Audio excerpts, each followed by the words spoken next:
This is Research Like a Pro, Episode 10, George W. Dillard Case Study.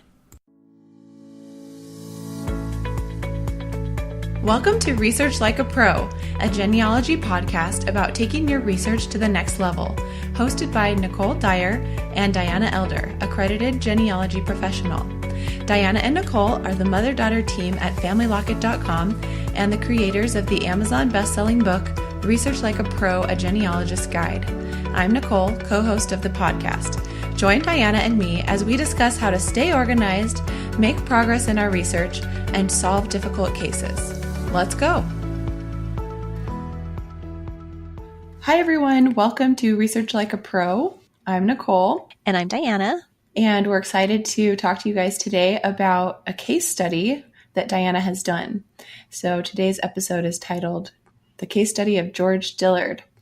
Before we jump into that, I'm going to read a review from one of our listeners. This is from Sherry. She says, as a trucker, y'all sure make driving at night enjoyable. As someone who hasn't done any research in 10 years and used to simply put source and then a link in the notes for a person in personal ancestral file database, now defunct, I've learned neither programs or websites stick around, and with a new grandbaby and a ton of new online records, I need to document where and how I add all his ancestors now for his daddy's sake. Thanks again for a lovely, informative podcast. Well, thank you, Sherry. That was so kind of you to share that review. And yes, we used to use personal ancestral file database too. And, I just went to a workshop about Irish research, and the presenter said he still uses personal ancestral file.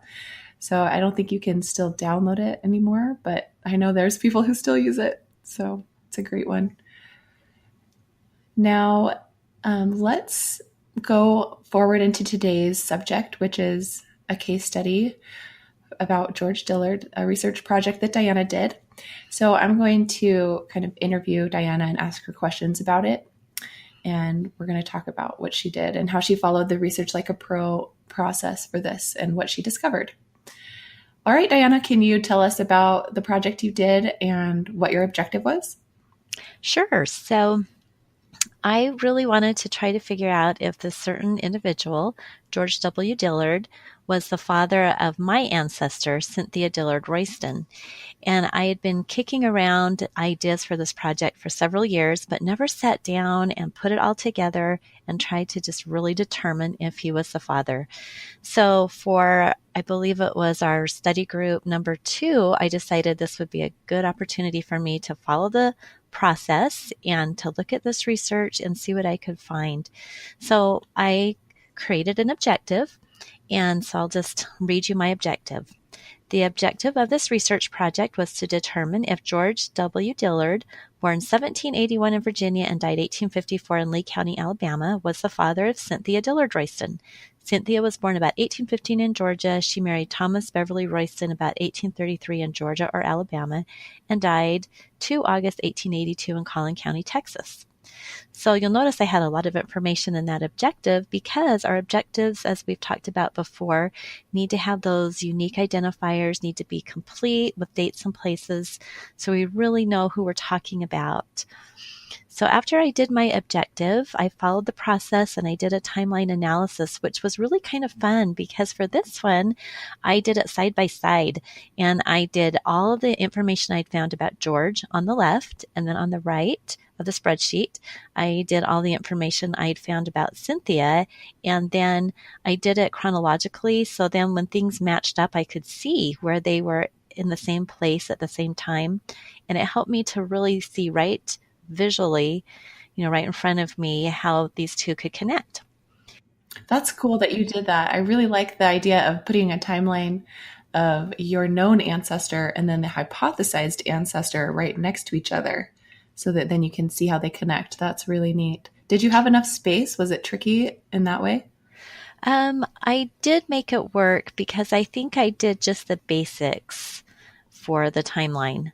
I didn't have a lot of fields for each of the individuals. I would have the year and the event, maybe the locality.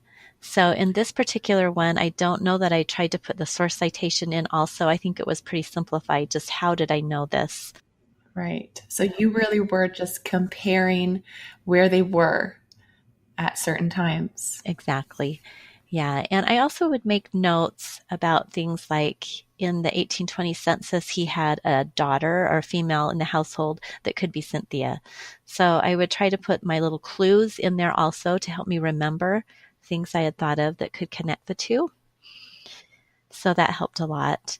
And then once I did my timeline, I did a locality guide, a couple of little county locality guides of locations where George was living that I'd never really explored those localities. So there was Muskogee County, Georgia, and Russell County, Alabama. So I took maybe half an hour to an hour to do a nice county guide for each locality.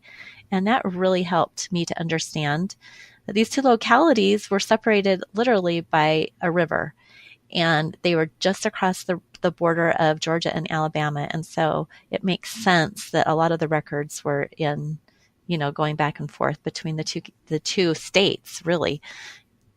So anyway, after the locality guide, I created my research plan, did the research, kept my log with citations, and then brought it all together in the report, which was super helpful.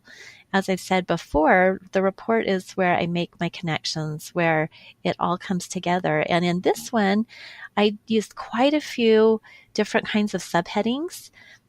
First of all, I talked about each individual, Cynthia and George, and then Cynthia's husband, Thomas, because a lot of the records were for him, being a man, that I used. And then I would also talk about the connections I made and record types. So I had a lot of different subheadings in my report, but it made it easier for me to present the information that way.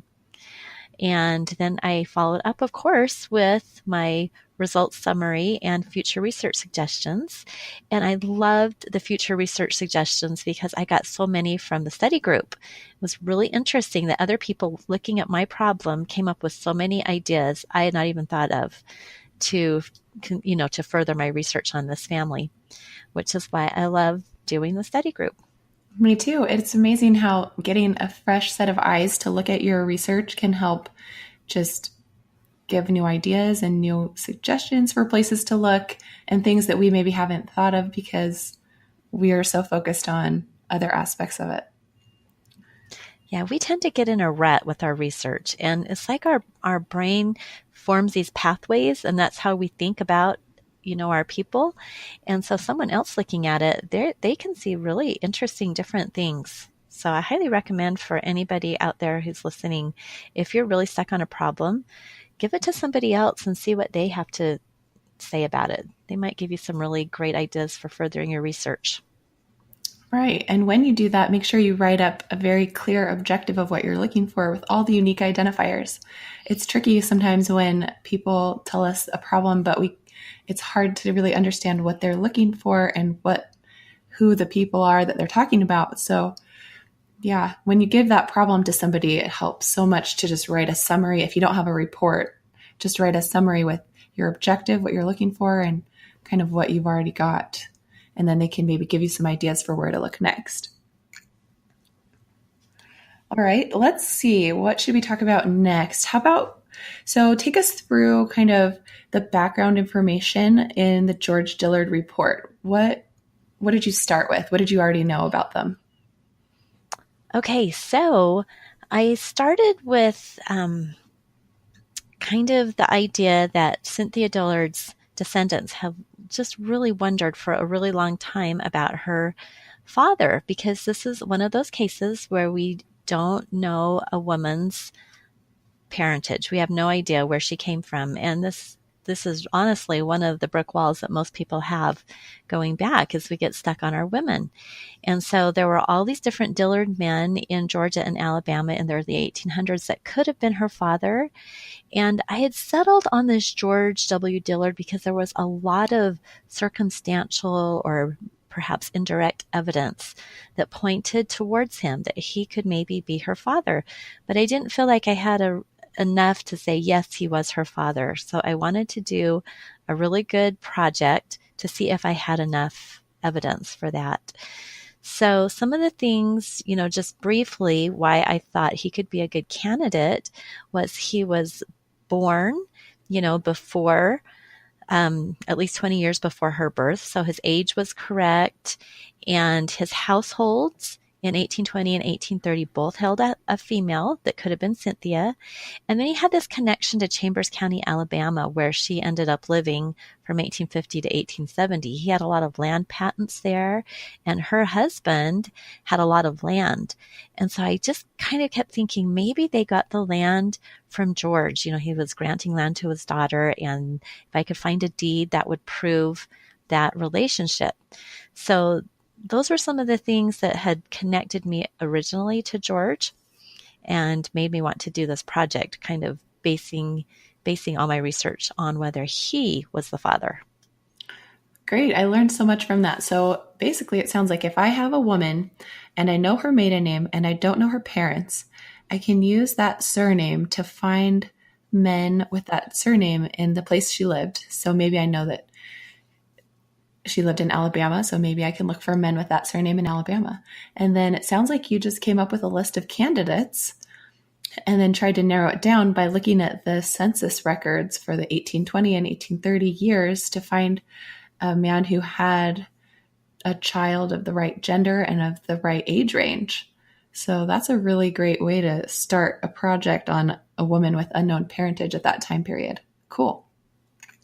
Yeah, it is. And I actually use this methodology in a lot of my client projects because I'm usually dealing with something similar. And so I make really good use of those pre-1850 censuses using the households. And I think a lot of times people kind of discount those censuses and don't delve into how they can really use them, but they can be really useful. They can be very, very helpful in trying to figure out who are possible candidates.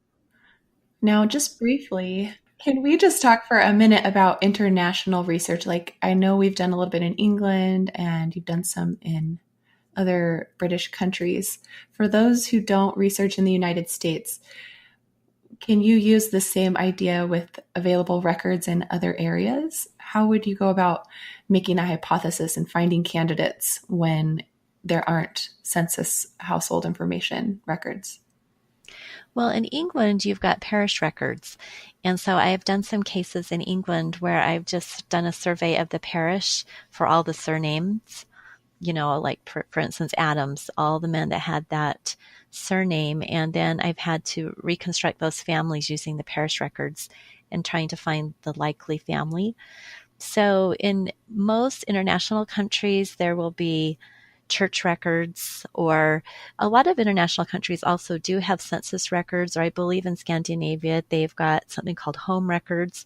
And so you can do the same methodology, just take the surname, all the individuals with the surname, and then using those records, see if you can try to make connections between your individual and all the various candidates. And sometimes you can completely eliminate different people based on different criteria. Yeah, that's helpful to eliminate because, this person didn't have a child on the census and it's not completely 100% foolproof because, what if the child was living with someone else? But it can be a very good clue, I think. So let's go back to George W. Dillard and Cynthia Dillard Royston.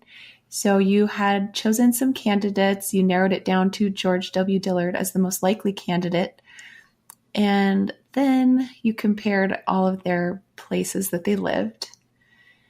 Then what did you find out about the residents and when you compared all of the places they lived? Well, I have Cynthia and Thomas. The very first record that I have for them as a couple, where they're both named, is the 1850 census. And before that, I have them in 1840 in DeKalb County, Alabama. And of course, it only names, Thomas because Cynthia would just be a check mark. But I found his land record and it talked about, this is his land case file, and he had to have witnesses talk about how he'd been on the land. And it talked about how he had lived on the land for several years and had a wife and children. And so that was proof that he had this wife. Now, of course, the question always is, Could he have been married previously? And in my hypothesis, that doesn't seem to be the case. So I haven't seen any evidence of that. So I'm just going with Cynthia is the woman who was on the 1840 census, and they are in Alabama. But Cynthia's records all show in the census that she was from Georgia, or that she was born in Georgia. So I've got those two locations of Georgia and Alabama. And then I have Thomas, who she married, is in Morgan County. I have him there on a tax record and a land record. So, I've got these various locations. I've got the Alabama and the Georgia locations. And then I have this George Dillard, who is also in Georgia and Alabama. So I really had to take a look at why were they moving west? What was it that was going on that was pulling them from their established homes in Georgia to the border of Georgia and Alabama? And of course, what would it be? It's land, because the Native Americans had ceded their land and now it was being opened up. And so, of course, this new fresh land out in Alabama was drawing all the settlers. And that's exactly what happened with both the Dillards and Cynthia and Thomas Royston. Very good. So it sounds like before 1850, when you have Cynthia Royston and Thomas Royston, you have a hypothesis that Cynthia lived with Thomas and that they were married in 1840.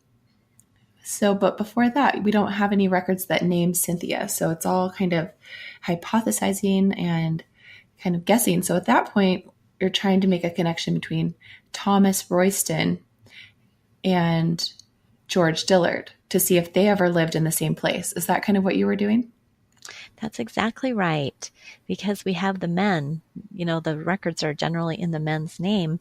And it was really great because I found, when I started really researching George Dillard, I found newspapers. And sometimes newspapers can be just the mother lode of information. And in this case, that was exactly what happened, because George Dillard, he was, I don't know if you could say, I think he was prominent in the area, and there were a ton of references for him in the Columbus Inquirer from about 1828 through 1841. And really fun articles about him. For instance, one of them talks about how he is going out there and he's opening an inn, and he's inviting everybody to come out and stay at his inn. He's got all these men that can take care of the horses, and he's going to have good food. And so it gives you just a feel for what's happening. This land is opening up and he's inviting people to come. He's decided this would be a great way to make a profit, to open up an inn. And when I read that, I thought, okay, that would be prime opportunity if his daughter Cynthia is living with him, in the inn, that she could meet a lot of men. And perhaps that's how she met Thomas Royston. And so, of course, I'm just hypothesizing here. But I didn't have any proof of Thomas Royston actually being in that particular city, that Muskogee County, until I found a newspaper article that named him. And it was one of those advertisements saying that he had mail at the post office. And so that was a great connection. It was really exciting when I found that, because that meant that he had, at one point, that was his post office there at Columbus, Muskogee County, Georgia. And so it puts the two families, the two men, and hopefully Cynthia, right there in the same city in the same time period. That is exciting. So now you have this piece of evidence that Thomas B. Royston was living in the same town or county as George W. Dillard, right around the time when he could have met Cynthia and could have married her. So, wow, that's pretty good evidence that Cynthia could have been the daughter of George W. Dillard.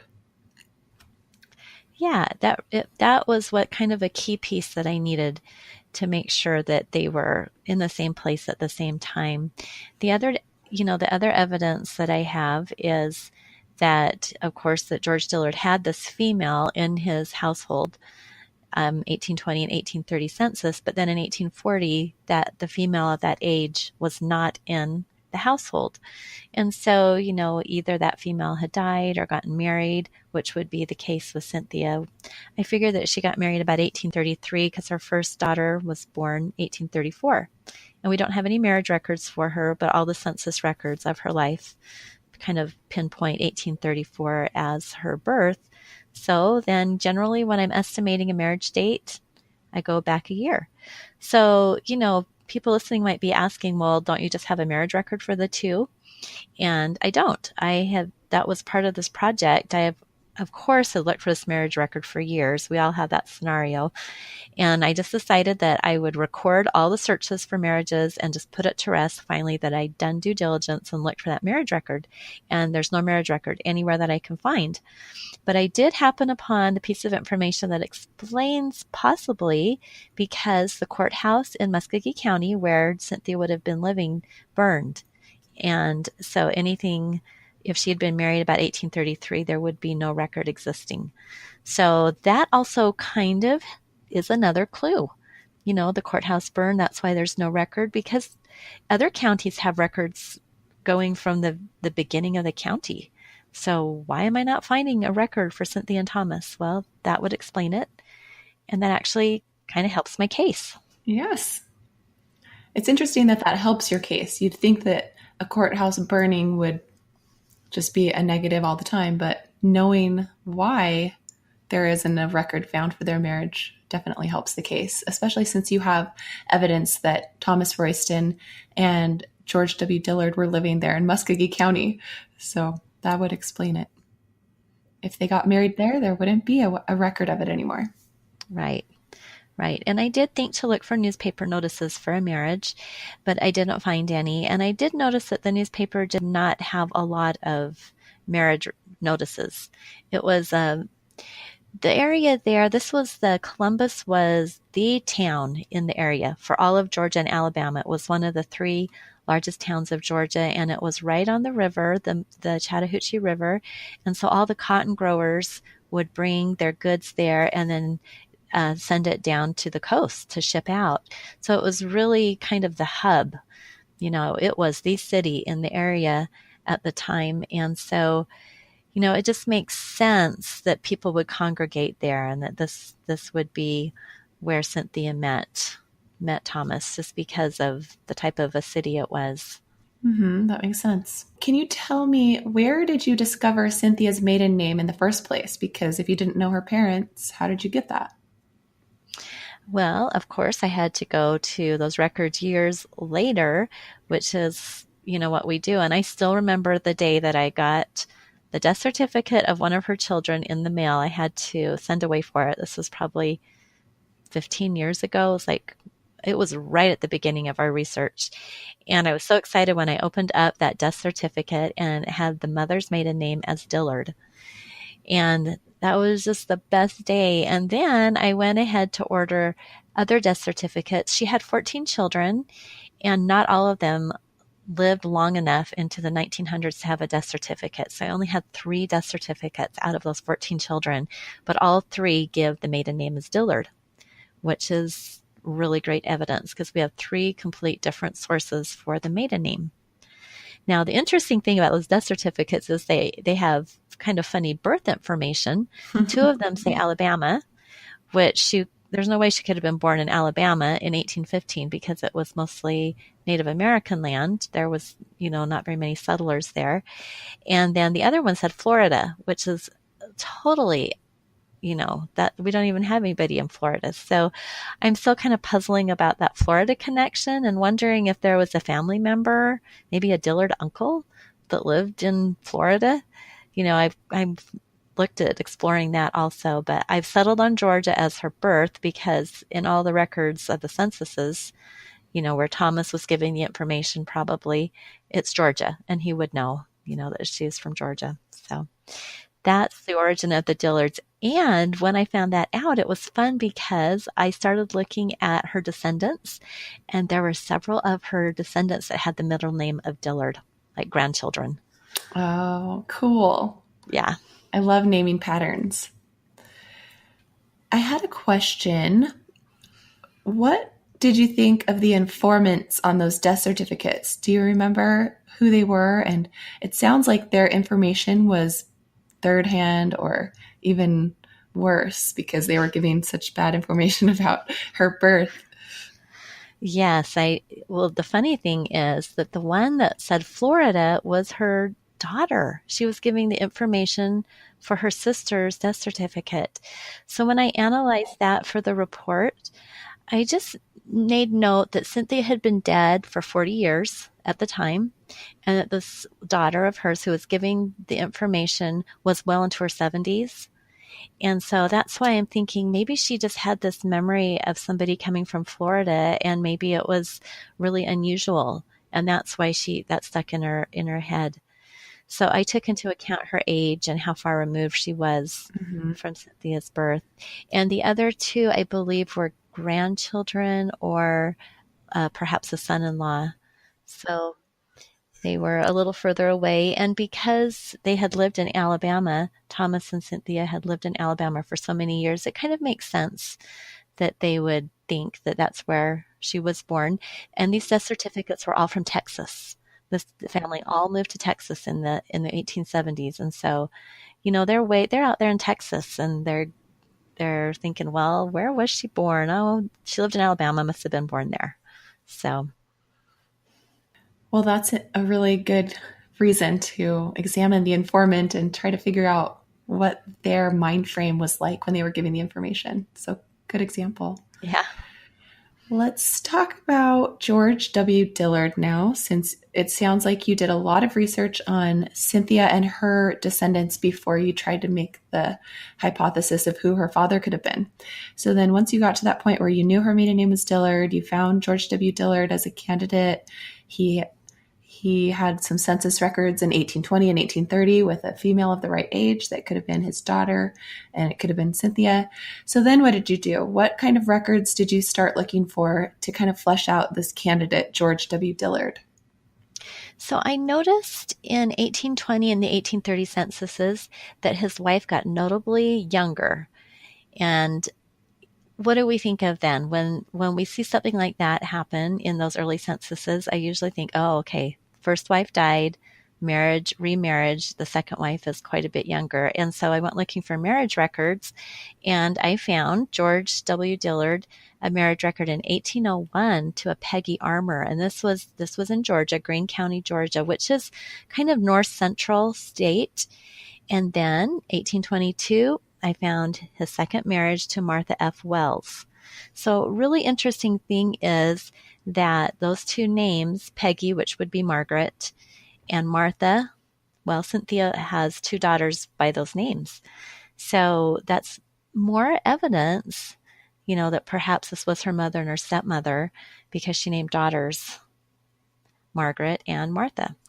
So I figured out the marriages, and then I continued searching him through the newspapers. I traced him to 1840 when he moved into Russell County, Alabama, traced him to 1850 when he's in Macon County, Alabama, and then found his headstone, his cemetery record, which was also interesting because it says that it was erected by his children, and it gives his birth in Virginia in 1781, I believe, and Cynthia's 1880 census says her father was born in Virginia. So there's another good connection, another pieces that come together on that. So I just continued seeing everything I could find about George Dillard. I also found in 1850, what happens in 1850? We get everybody in the household named. So I found that he had a son named Leonidas. And that was really interesting to me because Cynthia also named a son Leonidas.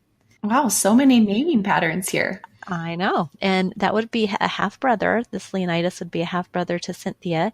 And it also made me think, okay, so she is keeping in touch with her family. If this is her family, they're just literally a county apart in Alabama in the 1850s. So was she one of the children that helped erect that tombstone? I'm so curious. I haven't been able to find out any more about that. But there's so many connections that it's just, the more I found, the more I thought, okay, this really seems like the right father. Wow. So you had a lot of little clues, but nothing naming the daughter of George W. Dillard as Cynthia. So what did you decide to do with this project? Well, the land kept nagging me. Cynthia and Thomas had a lot of land. They were really prosperous. They had a large plantation, and in the 1850 and 1860 censuses, their land was just worth thousands of dollars, much more so than any of the neighbors. And so I knew that they were prosperous. I knew they had this land, and I couldn't figure out, how are they getting all this land? And I knew I had found these land patents for George Dillard in Chambers County, and it just kept thinking, wonder if he gave the land to them or some of the land. So I needed to do a land study. And in Alabama, it's a federal land state. And so we have this grid pattern of townships and sections. So your land descriptions are, if you're not used to them, they sound so crazy. It's something like the east half of section 24, and then you have a range and a township. And it sounds so cryptic, all these land descriptions. So my first step was to go through the deed indexes and find all the Royston deeds, and then to go look at the deeds and see where the land came from, do the exact description. And if this sounds like a complicated study, it was a complicated study, which is why I did not tackle it for years. But I had to create a table to make sense of it because it was complicated. I put in every land description. I put who originally received the land. I put how Thomas Beverly received the land, who he bought it from, and the dates. And after all of that, I discovered that he did not get any land from George Dillard. All the land that George Dillard patented, none of it was in the same area. So anyway, it was kind of sad because I was really, really hoping that I would find that. But then on the other hand, it's okay because sometimes we do not find the things that we're hoping for. It doesn't mean he's not the father. It's just that the land connection was not there. So were they patenting land in the same county? Yeah, this was all in Chambers County. And Thomas Beverly Royston did not ever patent land. He just bought land from people who were originally had patented it. So part of the problem was that the land records before 1850 were not very good. But by looking at who originally patented, those were good. The patents were good. It was the deeds, after the land was patented, that the county was keeping track of who was buying land from who. That was not very good until after 1850. So the records weren't very helpful at that point, but at least you have them in the same county by having land in the same county. I mean, that's still a pretty strong connection, right? It is. It's a strong connection. But then I also found that George Dillard patented land in about 3 other counties in Alabama. So I think he was a land speculator. I think he was just getting this land patented and then selling it off. So, so I was really hoping that connection of Chambers County would be a huge connection. But it doesn't seem to be as strong a connection as the other things that I've mentioned, like the census, the newspaper, and locality. So that was the kind of the upshot of my project. And so I could not, at the end of the project, say for sure that Cynthia was the daughter of George. So this is where, my future research comes into play, because I have another idea for another project to keep working on this. And so, there were a lot of things that came up from study group members about what else I could do. And so what I'm going to do for my next project is to eliminate all the other candidates, because I did have 2 or 3 others that could be good candidates. And so I'm going to go after them next and research them. And if I can eliminate them, then I can even more fully put my trust in George Dillard being the father. Now, after you do that, what is the prospect for using DNA testing to help you further this conclusion? I have got a DNA match to an Armour, a John Armour of Virginia, and I need to explore that because remember the first marriage of George Dillard was to Peggy Armour, and I have a feeling there might be a connection there with the Armours, and so I'm curious about that. And there are a lot of descendants of Cynthia Royston who have been tested. So what I really could do is go after the descendants of George Dillard that I know. His second marriage, I know several of his descendants from that marriage. If I could find, living people that could test, and we could maybe do a real DNA study, that would be, the icing on the cake there. So That would be. there's some good DNA things that we could do. Wow, that was a great project. It was fun to talk about all of the different things that you did to kind of discover candidates and then try to prove George Dillard was the father. And then, like we all do, you came up with more questions and not a conclusive answer. So in genealogy research, I guess we just have to remember that we can't ever be 100% certain. It's always 99%, right? There's always that 1% Right. that something could overturn our conclusions. And it sounds like you're still, not even 90% sure. You're just still trying to find more evidence. Yeah. The thing that I really appreciate about the Research Like a Pro process is feeling like I've made progress. Before I did this, I just always had all these questions kind of swirling in my head and thinking about there's this possibility of this land connection. But actually going through the entire process, doing the project, I finished one step of this project. And I put to rest the land, and now I get to move on and do a whole nother project with one of my future research suggestions. And so it feels like I'm making real progress rather than just letting this sit and simmer forever and ever and never really knowing. Right. Yep. The more projects you do on this, the closer you'll get to the answer. I'm excited to see what happens. Me too. I'm hoping this next one maybe will eliminate all the other Dillards, and I can for sure say George had to be the one. Great. Well, to our listeners, if you are interested in reading more about this project, you can read the report and all of the steps leading up to it in our book, Research Like a Pro, A Genealogist's Guide, which is available on Amazon in either ebook format or print in a paperback copy. So check it out there. And next time, we're excited to be talking a little bit more about what is next. I think we're going to be talking about organization, what to do with all of our files and folders and electronic documents and paper documents. That's right. We are going to talk about organization next. So we're excited to talk about that next week. And remember that if you haven't left us a review, but you've been listening to the podcast, we would love to have you leave us a review, write a review on iTunes or Stitcher so that other people can find the podcast and it can reach more people. So thank you so much if you've already done that. And please do it if you have time to do that. And we will talk to you guys next week. Bye-bye. Bye-bye. Thank you for listening to Research Like a Pro with Diana Elder, accredited genealogy professional, and Nicole Dyer. We hope that something you heard today will help you make progress in your own genealogy research. If you like what you heard, please leave us a review on iTunes or Stitcher, or visit our website, familylocket.com, to contact us. You can find our book, Research Like a Pro, A Genealogist's Guide, on Amazon.com and other booksellers. We hope you'll start now to research like a pro